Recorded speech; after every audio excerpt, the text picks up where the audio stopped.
In just over a decade, Lenskart has gone from being India's biggest online eyewear brand to one of Asia's largest omni-channel eyewear companies. The retailer has steadily reduced its losses in recent years and even reported a profit of nearly 300 crore rupees for the financial year that ended in March 2025. Business has clearly been booming. And now the company is getting ready for its next big move. Just yesterday, Lenskart filed its draft papers with SEBI for an IPO, where it plans to raise a little over 2,000 crore rupees through a fresh issue of shares. The total size of the IPO could be around 8,000 crore rupees, with some early investors like SoftBank and Temasek looking to sell parts of their stake. But even as Lenskart gears up for this big market debut, there is trouble bubbling in the background. And it is coming from a group of people that were key to Lenskart's early growth. Its franchisee owners. Over the last couple of years, many franchisees have noticed the same troubling pattern. They would set up their stores with Lenskart support, and slowly things would start to feel a little off. They say that they were kept in the dark about their store's finances. And then, out of nowhere, a company owned Lenskart store would pop up right next door. Now, based on the recent IPO filings, it seems like this trend is probably going to continue because the company is planning to use 300 crore rupees from the money that it raises to open more than 600 new company owned stores. You see, this tension has actually been brewing for a while, but it was only recently that it turned into legal action. A group of former franchisees are preparing to go to the Karnataka High Court asking it to reopen an investigation into the company. They have accused Lenskart of manipulating numbers and shortchanging them on commissions, and they are calling it fraud. And here's the thing, this is not the first time that the issue has gone to court. Over the last few years, multiple FIRs have been filed against the company, with at least one handed over to the Economic Offences Wing. Lenskart, for its part, says that it is all just a contractual dispute, and earlier this year, it got a stay order from the Karnataka High Court to pause this investigation.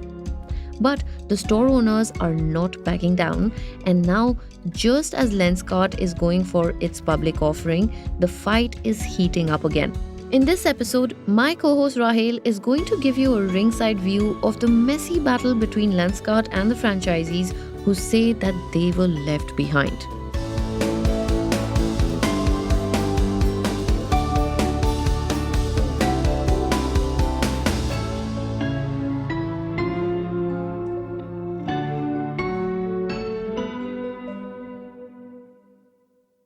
I want you to imagine you are the owner of a Lenskart franchise store. Things are going well, business is looking good. And then suddenly, a couple months down the line, another Lenskart store pops up right next to yours. Turns out it's run by the company directly. Now, this is the first allegation store operators are making against Lenskart: unfair competition, cannibalization. It isn't hard to see why this would annoy a store operator. Unfortunately for them, this is increasingly becoming their reality now that Lenskart is actively moving away from franchise partnerships. The focus is now on running its own stores. And the sad thing is that most franchise owners saw it coming.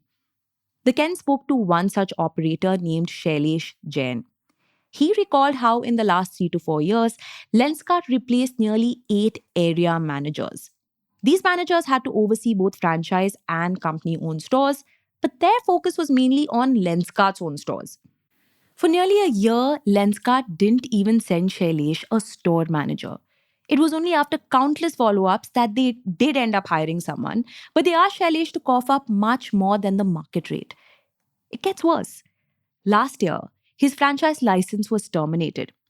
Another franchise owner expressed his frustration after Lenskart opened a company owned store right next to his, despite promising that they would not. Now, this begs the question: is this just standard industry practice, or is Lenskart going above and beyond? Well, Jitesh Agarwal, founder of legal advisory firm Tree Life Consulting, argues that it's not all that unusual. He told us that several Indian startups and global businesses do it, especially in high performing locations. Think Indranagar in Bangalore or Connaught Place in Delhi. Even Domino's has a similar strategy. It calls it fortressing. So it clusters stores in tight zones to dominate local markets. Brands like Bikaner Wala also tend to mix company owned and franchise outlets. When we reached out to Lenskart before publishing our story, it said that this approach is completely normal. A spokesperson explained that the goal was to eventually set up a store in every single neighborhood. In fact, they explained that proximity in kilometers isn't even a criteria in the company's store opening policy. The spokesperson said that this is even mentioned in the company's contract with franchise companies. So essentially, what Lenskart is saying is that it is well within its right to set up a store wherever it wants. Naturally, this doesn't work out too well for store operators, but turns out that is just the tip of the iceberg. Every couple years, even before they are able to recover their ROI, it seems the company demands an additional 15 to 20 lakh rupees for mandatory store renovations. And if they refuse, their license is terminated. At least 3 franchises told us that they lost their licenses that way. Lenskart has also acknowledged this in its High Court petition. Meanwhile, the disputes over final settlements are ongoing. Some franchisees claim that Lenskart manipulated its settlement after store closures. One franchisee in Madhya Pradesh, for instance, returned 14 lakh rupees in assets to the company after his license was terminated. Yet, his initial settlement was only 50,000 rupees.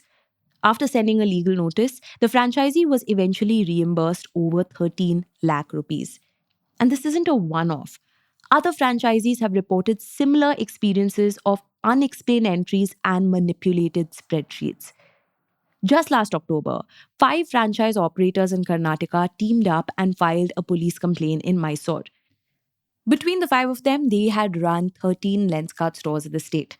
And they all had the same gripe. They were accusing Lenskart's top executives of manipulating the company's accounting software to mess with their store's finances. The company also insists that Soma Shekhar, the main complainant, voluntarily ended his license in December 2024. Lenskart claims it sent him a full settlement statement and that he actually owes 12 lakh rupees. Shekhar has denied this, arguing that the reconciliation report is riddled with unexplained entries and lacks any certified audit. The case in the Mysore court remains pending and is set to be heard next on 9th April. The High Court accepted Lenskart's petition on 22nd January and stayed the police investigation against the company till the next hearing. The franchise owners, meanwhile, are in the process of filing a counter petition requesting the High Court to let the police continue its investigation. The last time around, this did not play out the way they had hoped. Back in 2016, they formed the All India Lenskart Franchisees Association to negotiate better terms. But their resistance was short lived. A former member said most people involved were either forced out, terminated, or bought off. Believe it or not, it gets worse.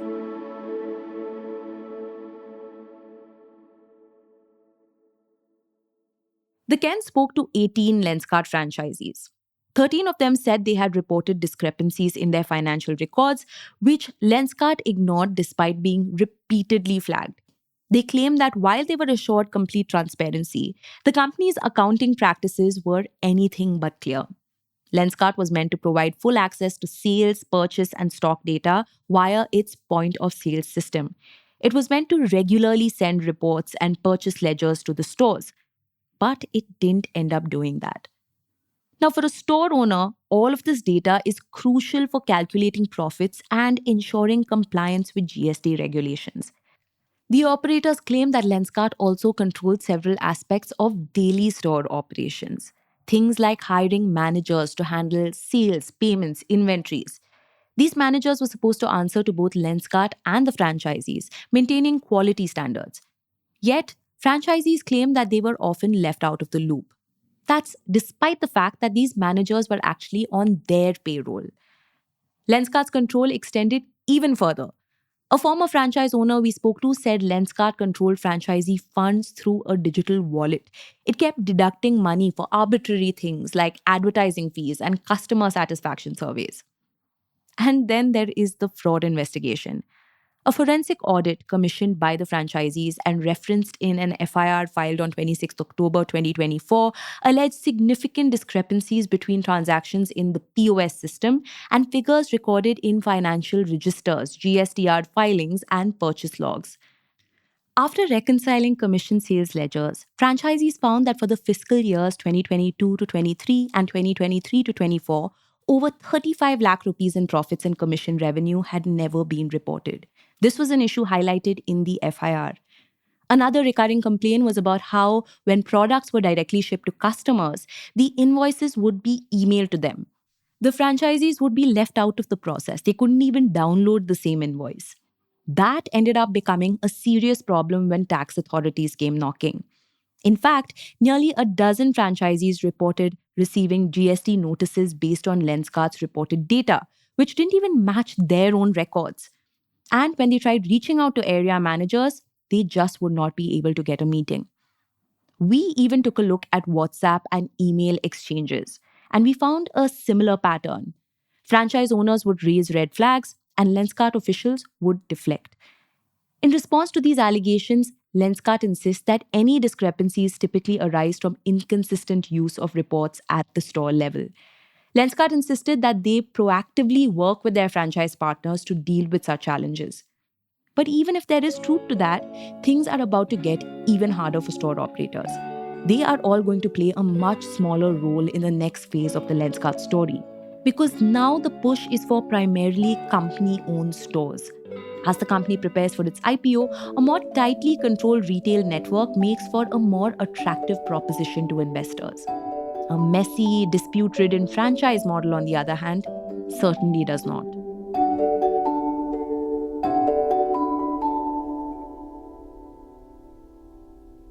Daybreak is produced from the newsroom of The Ken, India's first subscriber-focused business news platform. What you're listening to is just a small sample of our subscriber-only offerings. A full subscription unlocks daily long-form feature stories, newsletters, and podcast extras. Head to theken.com and click on the red subscribe button on the top of the website. Today's episode was hosted by Rahel Philippos and edited by Rajiv Sien.